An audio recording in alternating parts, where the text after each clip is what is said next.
Today we're talking las complicaciones de la diabetes. A couple weeks ago we did a lesson on signs and symptoms of diabetes. So we're not really focusing on that too much, but today we're focusing on las complicaciones de la diabetes. And if you want to check out the other lesson, then you can see it as long as you're on the blog post, you can link up and see the other lesson, signs and symptoms of diabetes.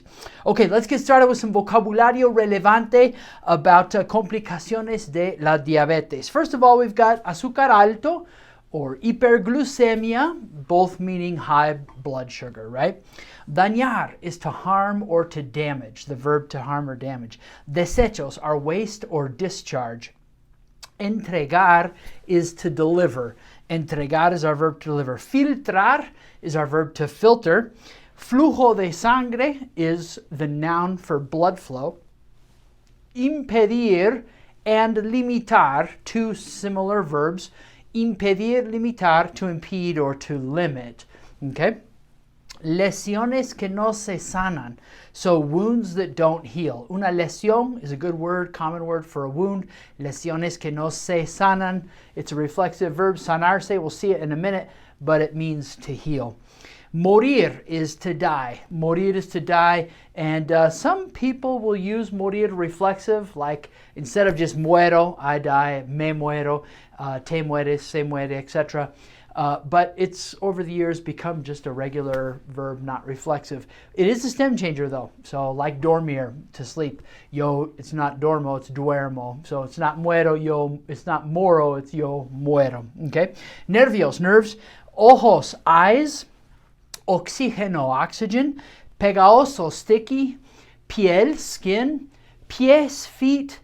Dedos de pie, toes. So pies are feet, but dedos del pie are toes. La planta del pie is like the sole of your foot. El talón is your heel. El tobillo is your ankle. All right. La retina. Retina is your retina. Okay. Riñones, kidneys.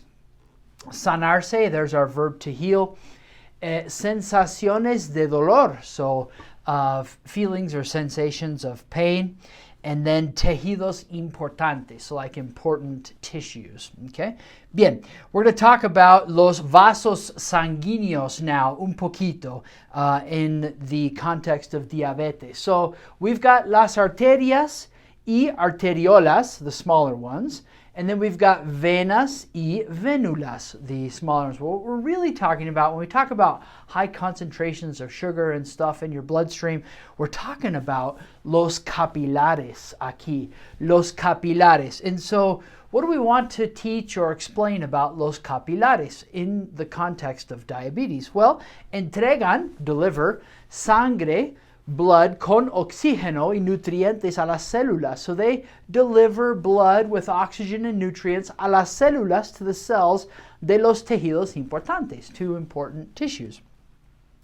Quitan, they take out, los desechos, the waste, de las células. So they take out the cellular waste.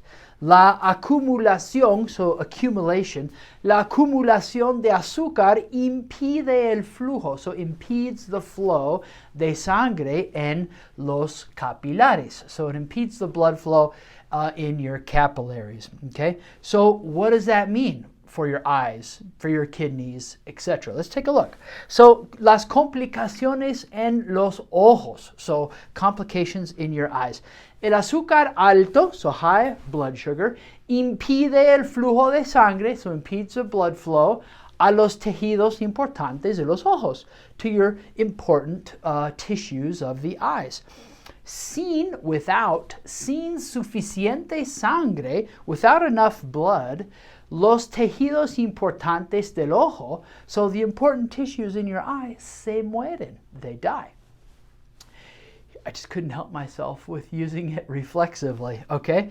Cuando se mueren, when they die, la visión se empeora. Your vision gets worse. Usted puede perder la visión. You could lose your vision. El oftalmólogo, el doctor de los ojos, el oftalmólogo evalúa la salud, evaluates la salud del ojo y de la retina. So the ophthalmologist evaluates your eye and retina health. Okay? All right, complicaciones de los ojos. Let's jump to los pies. Las complicaciones en los pies. El azúcar alto, here we're using limita now, limits. Limita el flujo de sangre en los pies, okay? So it limits blood flow in your feet. Si no hay buen flujo de sangre, if there's not good blood flow, los nervios de los pies, so the nerves in your feet, no reciben suficiente oxígeno. They don't get enough oxygen y nutrientes and nutrients.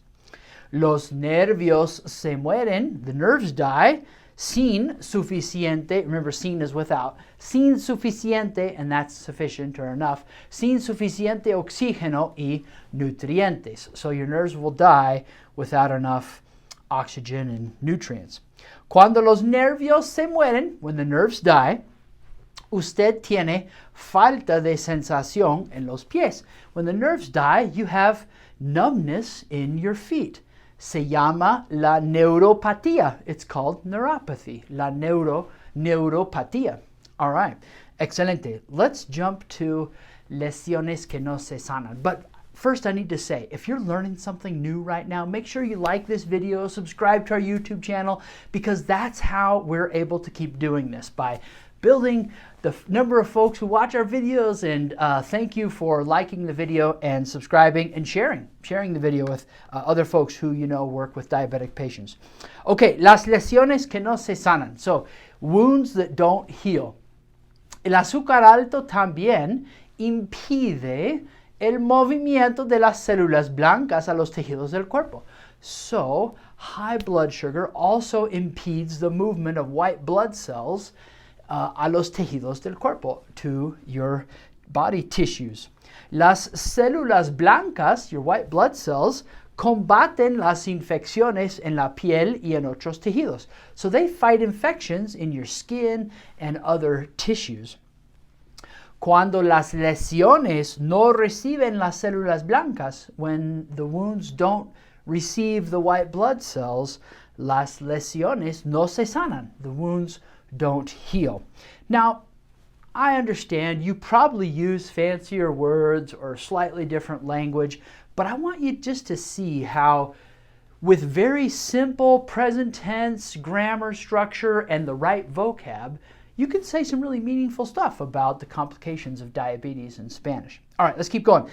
Los riñones, las complicaciones en los riñones. Los riñones son filtros importantes. Your kidneys are important filters. Filtran desechos celulares de la sangre. So they take out or filter out cellular waste from your blood. Filtran líquidos de la sangre. They take out liquids from your blood. El azúcar alto, so high blood sugar, limita la filtración, limits the filtration de los líquidos de la sangre. So it limits the filtration of these liquids in your blood. Y resulta en presión más alta, higher blood pressure, porque hay más líquido en la sangre, because there's more liquid in your blood. Y cardiopatías, so heart disease, cardiopatías por la presión alta, because of the high blood pressure. Okay, so that's a handful of complications. Let's look at just a couple of simple instructions. Algunas sugerencias sencillas. So a couple simple instructions. Tiene que reducir, you have to, tiene que reducir la cantidad de azúcar que toma y come. So you have to reduce the amount of sugar that you drink and eat. Es muy importante. Now these starters, these suggestions are underlined for you because you can take these and put any verb on the end of them and give another kind of instruction. You're going to see several examples here. Es muy importante tomar sus medicamentos para la diabetes. It's very important to take your medications for diabetes. Necesita checar su azúcar todos los días. You have to check your blood sugar every day. Hay que tener un examen de los pies por lo menos una vez al año. So you have to have a foot exam at least once a year. Now, so far, let's look at these reusable instruction verbs that are set up so that all you have to do is put an infinitive verb on the end. Tiene que, you have to. In this case, es tiene que reduce. Es muy importante. It's very important. Tomar, to take. Necesita checar. You need to check. Hay que tener. Hay que doesn't make a lot of sense from the English mindset, but it's really more, it's a little bit indirect. It's like one has to or one must. Hay que, okay? Hay que tener un examen de los pies por lo menos una vez al año. And finally, our recomendación número 5, debe, you should. Debe hacer una cita con el optometrista. You should make an appointment with the optometrist o el oftalmólogo or the ophthalmologist por lo menos una vez al año, at least once a year. All right, make sure you're liking this video, subscribing to our channel. That's how we keep doing this. Preguntas, if you have them, post them in the comment section below. We would love to answer them for you. If you need a conversation partner, head over to the Learning Medical Spanish Facebook group. Join the group. We'd be glad to have you there. And just put yourself out there. Say, hey, I'm looking for a combo partner who's available. Okay, amigos, gracias por aprender español conmigo. Juntos mejoramos comunidades. Para más español, head over to Common Ground International, the website, all sorts of medical Spanish learning resources and everything.